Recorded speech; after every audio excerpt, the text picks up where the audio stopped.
At 82, Fred Biletnikoff moves with the quiet certainty of a man who has nothing left to prove. Yet behind that calm presence lives a story built on pained doubt and the kind of hidden truths that only emerge when the stadium lights finally go dark. He was never the biggest or the fastest, but he became one of the most feared receivers in football because he mastered something far more dangerous. Precision sharpened by obsession, endurance shaped by humiliation, and a silent rivalry that burned hotter than any spotlight Oakland could offer. Every catch seemed effortless to the crowd, but very few knew the cost he paid to make them look that way. For decades, fans celebrated the glue on his hands, the elegance in his roots, and the trophies he brought home. They did not see the private wars he fought with coaches who dismissed him, teammates who doubted him, and a league that believed he was too slow for greatness. The legend of Fred Biletnikoff was built on grace, but the truth was forged in conflict. 5 revelations that shaped him, 5 confrontations that defined him, and 5 people who changed the direction of his life in ways even he refused to talk about for years. Now at 82, when the cheers have faded and only memory remains, he finally allows these hidden truths to surface. What drove a quiet technician to become the heart of the Raiders' identity? Why did so many underestimate him? And why did he never forget the men who tried to stop him? Fred Biletnikoff entered the league without the intimidating build that coaches worshipped during the gritty years of the 60s. He did not roar into the NFL with the brute force of a running back or the towering presence of a modern receiver.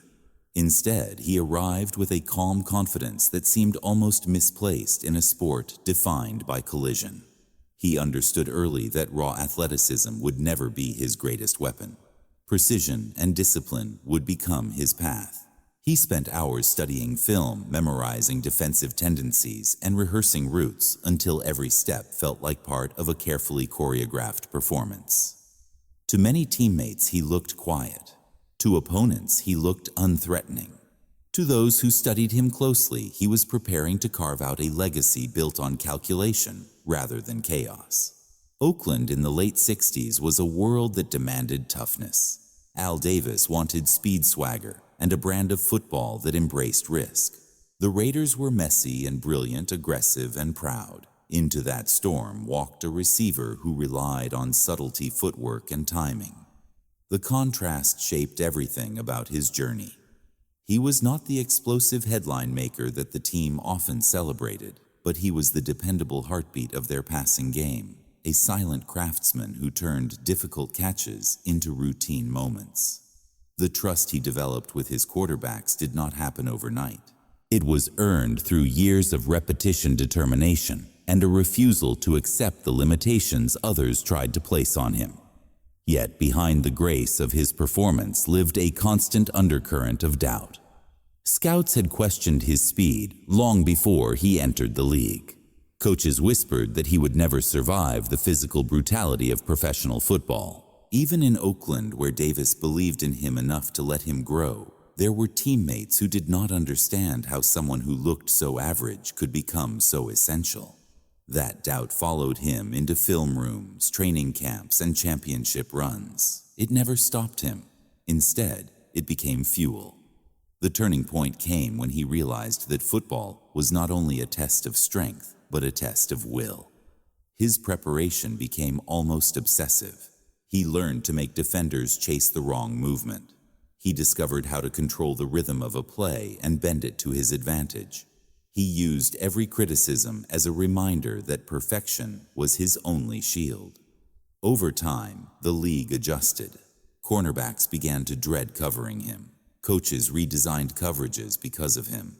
Fans learned that his quiet demeanor concealed one of the sharpest minds to ever line up at wide receiver. By the time he reached his peak with Oakland, Fred Biletnikoff had become a symbol of a different kind of toughness. His toughness did not roar. It refused, it endured, it outlasted. His Super Bowl heroics were the visible reward, but the real story lived in the conflicts that shaped him. 5 truths that reveal why the legend looked calm while his world burned with tension. The first truth takes shape in the early years, long before championships and long before the league understood what Fred Biletnikoff was becoming. It begins with a man who challenged him in ways few fans ever knew. His name was Ike Lassiter, a defensive lineman known inside the Raiders' locker room for his raw, power-sharp tongue and a personality that filled every corner of the building. Lassiter was the embodiment of the Oakland spirit, loud, confident, and unafraid to test anyone who walked through the door. To him, respect was earned only through confrontation. If a player folded under pressure, he did not belong. When Biletnikoff arrived with his quiet manner and his smooth routes, Lassiter saw someone who needed to be hardened. The conflict between them grew during practice sessions when the Raiders embraced a level of physical intensity that bordered on brutality. Lassiter pushed every receiver, but he pushed Biletnikoff the hardest. He hit him after plays. He grabbed him during drills. He barked at him when he dropped a pass. To the outside world, it might have looked cruel. Inside the Raiders' culture, it was a test. Biletnikoff never asked for protection and never bowed his head. He simply lined up again and again with the same calm expression. Teammates began to notice that each time Lassiter tried to break him, Biletnikoff responded with sharper roots and surer hands. The quiet receiver was building a foundation of defiance. The pressure reached a peak during a full-speed scrimmage where Lassiter delivered a hit that echoed across the field, the kind of hit that was meant to send a message. Biletnikoff stayed on the ground for a moment. No trainer rushed to him because they knew the rules of practice. Either you stood up on your own, or you accepted that someone like Lassiter had won. Slowly, he rose. He walked back to the huddle. On the very next play, he ran a route so precise that the defender covering him fell out of position. The ball reached his hands at the exact moment he planted his foot and broke away. He jogged back with the same expression he always wore. He never looked at Lassiter. That silence said more than any shouting match ever could. Lassiter eventually respected him, though he would never say it out loud. What mattered is that the challenge forged Biletnikoff into something stronger. He learned that the league would not give him space. He had to carve it himself. The hits became part of his education. The doubt became part of his fuel. He realized that opponents would underestimate him the same way Lassiter once did. He planned to use that against every defensive back he faced. The calm that people loved about his game was a mask built through hardship. Years later, when fans talked about his smooth performances, the glue on his fingers and the grace in his roots, they did not know that those qualities were born in violent practices where he fought to earn every inch of respect. Lassiter never apologized, and Biletnikoff never asked him to. Their conflict was a clash of philosophies: power against precision, noise against silence, outward toughness against inner resolve. The cold truth is that without Ike Lassiter, the league might never have seen the version of Fred Biletnikoff that became a Hall of Famer. The quiet technician was shaped by a man who tried to break him. He passed the test. The rivalry never became personal. It simply carved the steel beneath his calm exterior. The fourth hidden truth revolves around a rivalry that stretched far beyond a single game. It followed Fred Biletnikoff through entire seasons and shaped the way he approached every defender who lined up across from him. This truth belongs to Willie Brown. Not the Hall of Fame corner who later joined him as a Raiders legend, but the early version of Willie Brown, when he was still an uncompromising opponent, determined to expose every weakness a receiver carried. Brown was already feared across the league for his ability to read plays faster than quarterbacks could release the ball. He studied tendencies with a devotion that mirrored Biletnikoff's own. When the two met on the field, the tension was electric. Both played a mental game as ruthless as the physical one. Their battles began with subtle jabs. Brown guessed Biletnikoff's roots and disrupted them before they formed. Biletnikoff countered with feints, footwork and timing so delicate that a single misstep meant disaster. There were games where Brown won the early rounds. He jammed Biletnikoff at the line. He forced him to adjust routes. He redirected him into zones where safeties waited to punish him. For a receiver who seemed to glide past defenders, the contest with Brown was a harsh reminder that elegance alone could not win. Biletnikoff had to reinvent pieces of his craft every time they met. The most defining moment arrived during a game where Brown anticipated nearly every early throw toward Biletnikoff. He broke up passes. He stayed glued to his hip. He reminded him with every play that this was not a matchup for comfort. Teammates noticed Biletnikoff sitting quietly at halftime, replaying each failed route in his mind. He did not blame the quarterback. He blamed himself for being predictable.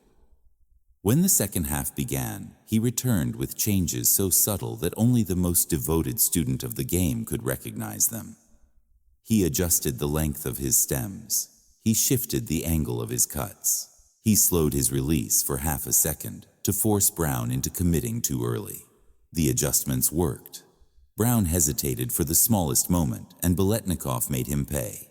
A deep out, a crisp curl, a sideline catch that required both control and courage. Each successful route felt like a move in a chess match played at full speed. Neither man spoke during the game. They did not need to. Their respect was communicated through the intensity of their play. By the fourth quarter, Brown no longer looked certain. Biletnikoff had found the rhythm he needed. Their rivalry did not end when Brown eventually joined the Raiders. In fact, it deepened. Practices turned into clinics of competitive brilliance. Brown pushed Biletnikoff by exposing microscopic flaws. Biletnikoff pushed Brown by refusing to be predictable. Their conflict was never hostile. It was sharp, demanding, and built entirely on respect. Brown's presence forced Biletnikoff to grow beyond his reputation as a smooth route runner. He became a strategist with a ruthless edge, someone who understood that perfection was not a luxury, but a necessity.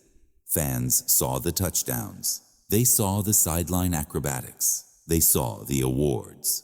What they did not see was the silent rivalry that sharpened both men. Without Willie Brown, Biletnikoff might have remained a talented receiver. With him, he became one of the most precise weapons in the history of the Raiders. The cold truth is simple. Greatness is rarely born in comfort. It grows in the shadow of someone who challenges every weakness. Willie Brown was that shadow, and Biletnikoff learned to shine inside it. The third hidden truth in Fred Biletnikoff's journey is tied to a man who was not an enemy, not a rival, but a force of nature whose presence changed the emotional temperature of the entire Raiders organization. This truth belongs to Al Davis.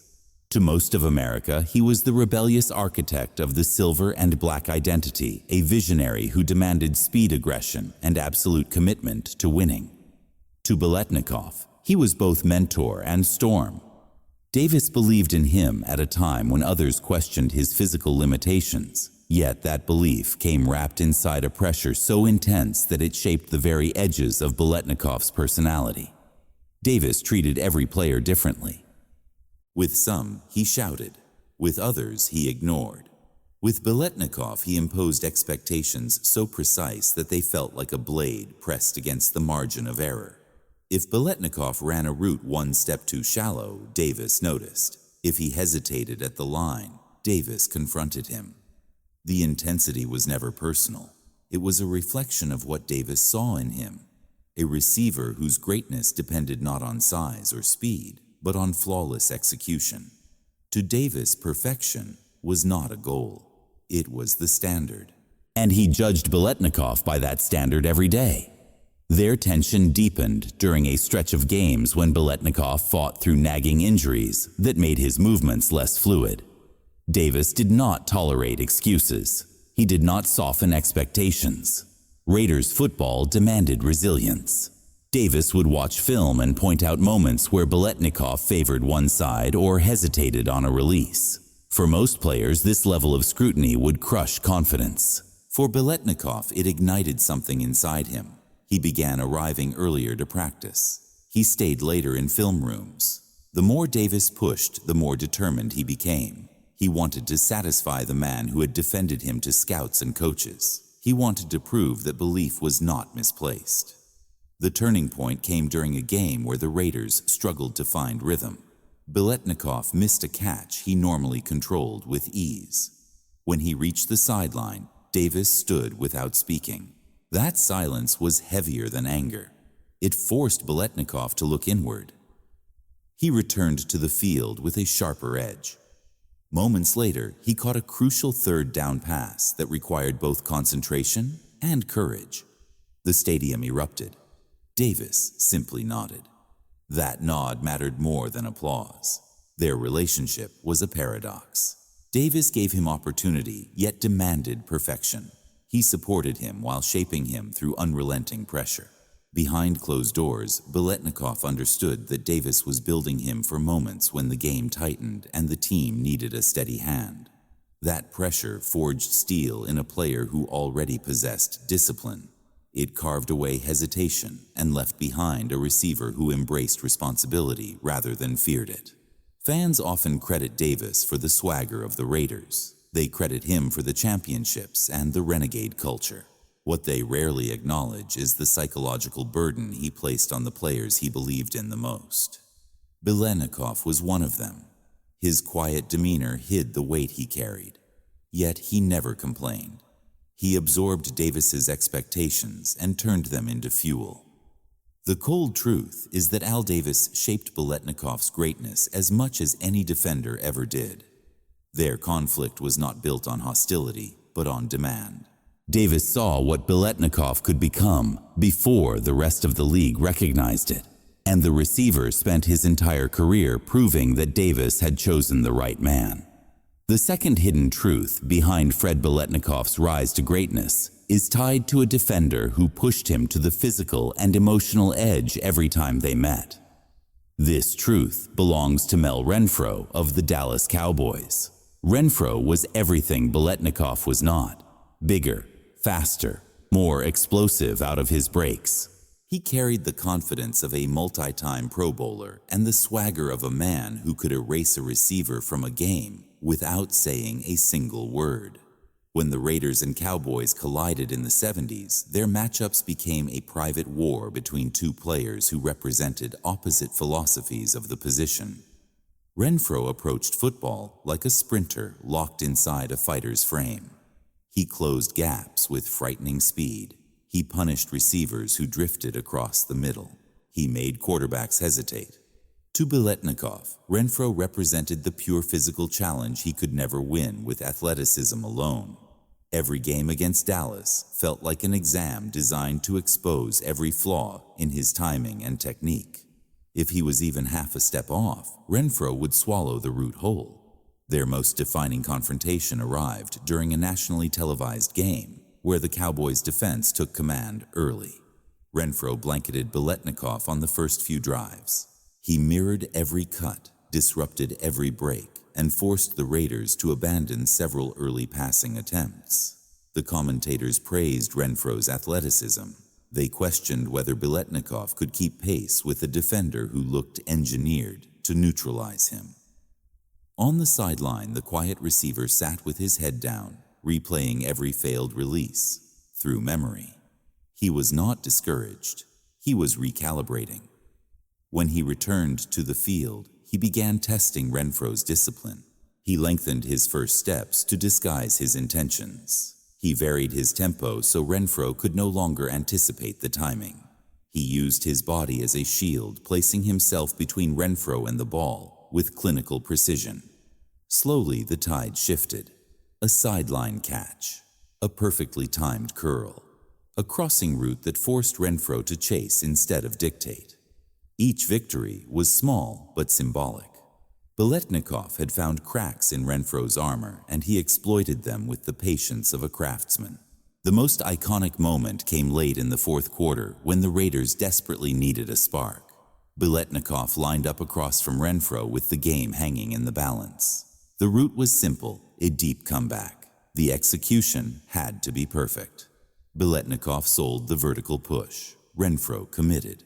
In a fraction of a second, Biletnikoff stopped, turned, and created just enough space to secure a catch that extended the drive.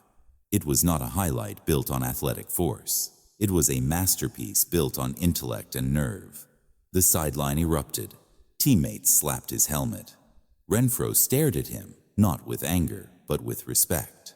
Their rivalry never carried hatred. It carried necessity. Renfro forced Biletnikoff to elevate his game every time they met. He reminded him that precision alone was not enough. He needed creativity. He needed courage. He needed to outthink the defenders who outmatched him physically. Fans love to remember the grace in Biletnikoff's roots and the elegance of his championship performances. What they rarely mention is how Mel Renfro sharpened that grace into something far more dangerous. Their matchups were chess games played at full speed, built on mutual recognition that neither man could afford a single misstep. The cold truth is that without Mel Renfro pushing him to his limits, Fred Biletnikoff might never have developed the intelligence and adaptability that defined his greatness. Renfro was the test, and Biletnikoff passed it again and again. The final and most defining hidden truth in Fred Biletnikoff's story belongs to a player whose shadow stretched across his entire career. A man who represented everything the league believed a receiver should be. Bigger, flashier, faster. A natural superstar whose presence created expectations that Biletnikoff was never supposed to meet. This truth belongs to Otis Taylor of the Kansas City Chiefs. Their rivalry never exploded into public headlines, but inside the heart of the AFL and early NFL battles, their names formed an unspoken duel. Taylor was the prototype. Biletnikoff was the contradiction. Every matchup became a referendum on what greatness looked like.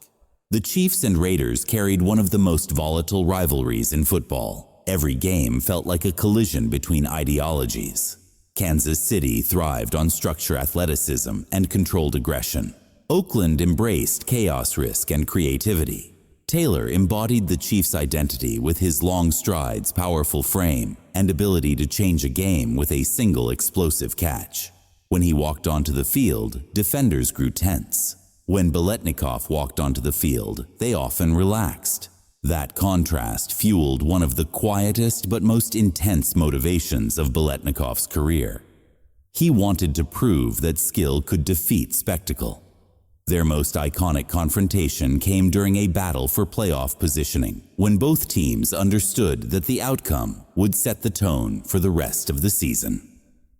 Early in the game, Taylor dominated. He outran defensive backs. He outmuscled corners. He brought the crowd to life with every catch. Biletnikoff, on the other hand, struggled to break free from the Chiefs' coverage. The broadcasters compared the two, and the contrast stung. It was the same narrative he had heard since college. He was good. Taylor was special. But pressure has a way of revealing something deeper in men who refuse to bend. As the game tightened, Biletnikoff began to shift the rhythm. He watched the Chiefs' secondary overcommit to routes designed for Taylor. He studied how their safeties moved and how their linebackers hesitated when the Raiders spread the field. Slowly, he carved openings. A fingertip catch on a deep out. A perfectly timed slant that threaded through traffic. A sideline grab that required both balance and courage. Each catch was an answer to the question the league had been asking for years. Could precision match power? Could intelligence match physicality? The turning point arrived late in the second half when the Raiders needed a moment of clarity. Biletnikoff lined up across from Emmett Thomas, Kansas City's shutdown corner. Taylor had drawn double coverage on the opposite side. The opportunity fell to the quiet receiver. The play was simple, but dangerous. A post-corner route with no margin for error. Biletnikoff sold the inside break with perfect control. Thomas reacted. In an instant, Biletnikoff cut back outside and created a window so small that only a quarterback and receiver with perfect trust could exploit it. The throw arrived.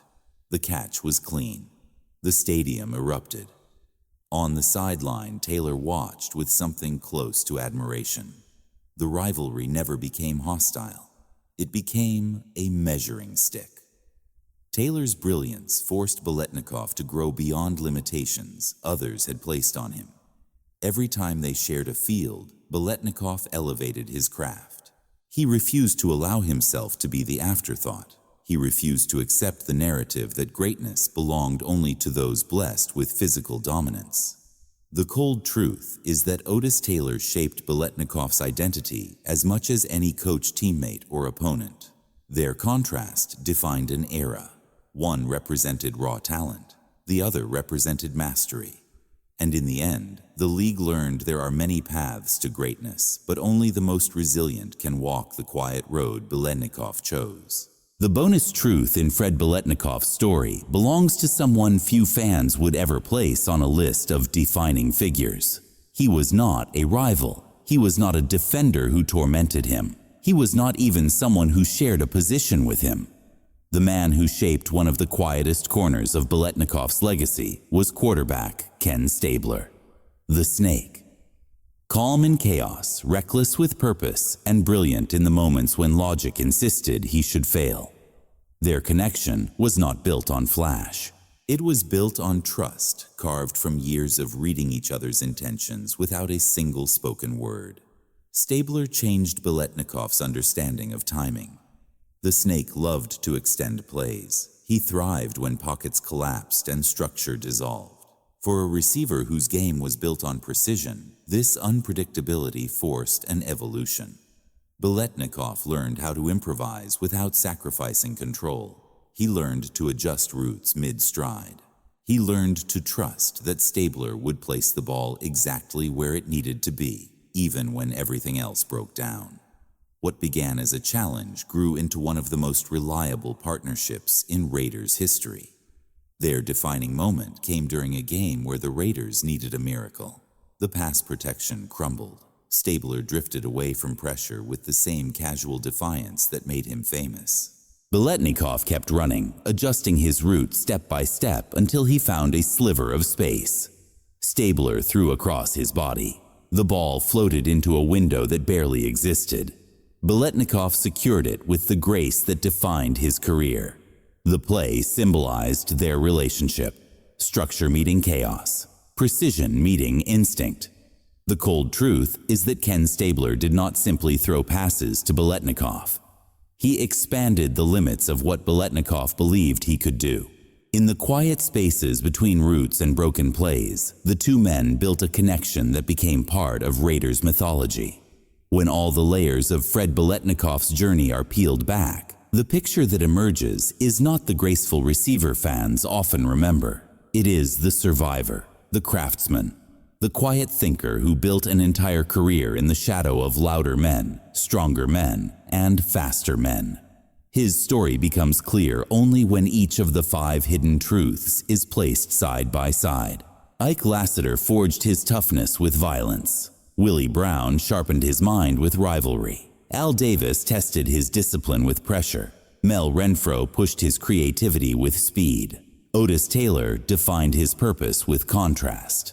And in the middle of this relentless storm, Ken Stabler offered the unpredictable brilliance that lifted Biletnikoff's talent into rare air. The truth that ties everything together is that Biletnikoff never became the player he was supposed to be. He became something more dangerous. He became the receiver who refused to fit into any mold the league had prepared for him.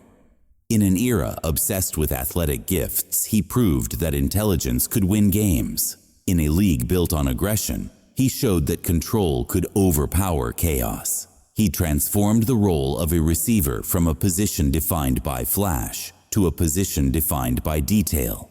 Each route became a sentence. Each step became a punctuation mark. Each catch became a declaration that perfection was not optional. It was who he was.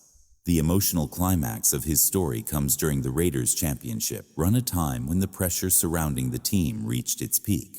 Critics claimed he was slowing down. Younger receivers were entering the league with more size and more speed.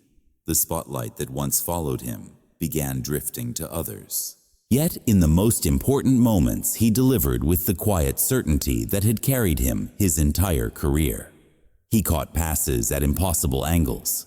He moved through coverage with the calm of a man who had seen every defensive trick the league could offer. When the Raiders needed him, he answered. His performance in the biggest game of his life became the final proof that greatness is not judged by spectacle, but by consistency under pressure. As he aged, the conflicts that shaped him mellowed but never disappeared. Lassiter's challenge still lived in the way he braced for contact. Brown's influence still lived in the subtle variations of his roots. Davis's demand for perfection still echoed in every moment he held himself to standards no one else imposed. Renfro's speed still haunted his preparation. Taylor's power still reminded him that he was always proving something. These truths did not fade with time. They became part of his identity, woven into his legend like threads in a tapestry. When his career finally ended and the roar of the stadium faded, he did not seek attention. He never needed it. What meant more were the moments when former opponents approached him with quiet respect. They did not talk about highlights. They talked about how difficult he was to cover, how he punished the smallest mistakes, how he made them study harder, how he forced them to become better players. That is the kind of legacy only a few athletes ever earn. The legacy of fear born not from size or strength, but from inevitability. If the ball came his way, the play was not a question, it was a conclusion. In the decades that followed, Biletnikoff remained a figure of calm authority within the Raiders community. He watched generations of receivers chase athletic glory while misunderstanding the deeper truth of the position. Speed fades, strength fades, fame fades, precision does not, discipline does not, intelligence does not. Those qualities endure long after the legs slow. That is why his legacy still resonates. He represents a version of football built not on flash, but on craft, not on hype, but on mastery. The man who looked ordinary became extraordinary because he refused to be anything less. His age today adds a final layer of meaning. At 82, he carries the weight of memories shaped by conflict and victory. He understands better than anyone that greatness is fragile, that legends are not born, they are carved by resistance, and that the truths he kept to himself for decades were never about settling scores. They were about explaining the cost of becoming the player he needed to be, the quiet receiver who learned to walk through storms without bending. The cold truth that binds his story is simple. Fred Biletnikoff did not rise to greatness despite his challenges. He rose because of them. Every rival, every critic, every moment of doubt became part of the foundation that carried him through a career defined not by noise, but by precision. His greatness came from the work no one saw, the sacrifices no one celebrated, and the resilience no one expected from a man who never looked like the prototype. Now that the layers have been revealed and the calm exterior has been stripped back to expose the truth beneath one question remains. What do you believe defined Fred Biletnikoff's greatness? Was it the precision that made every route feel inevitable? Was it the resilience forged by men who tried to break him? Or was it the quiet determination to outlast every doubt that followed him from his first snap to his final catch? His story forces us to rethink what makes a legend. Not spectacle, not speed, not the spotlight, but the willingness to confront pressure, adapt to every challenge, and remain unshaken when the world expects you to fade. His legacy is a reminder that greatness is not always loud. Sometimes it sounds like steady footsteps down a sideline. Sometimes it looks like a calm stare before a crucial snap. Sometimes it lives in the moments no camera captured. That is the power of the hidden truths behind his rise. They explain not just who he was as a player, but who he became as a symbol of Raiders history. A man shaped by conflict, yet defined by control. So now the question turns to you. Which truth surprised you the most? Which rivalry shaped him more than the others? And do you believe the league ever truly understood the genius behind his calm approach? Share your thoughts below because your perspective helps keep these stories alive. If you want more deep dives into the untold conflicts and hidden truths of football's greatest legends, make sure you subscribe and join us as we uncover the stories history tried to leave in the shadows. This is NFL Hidden Truths, and we have many more legends waiting to speak.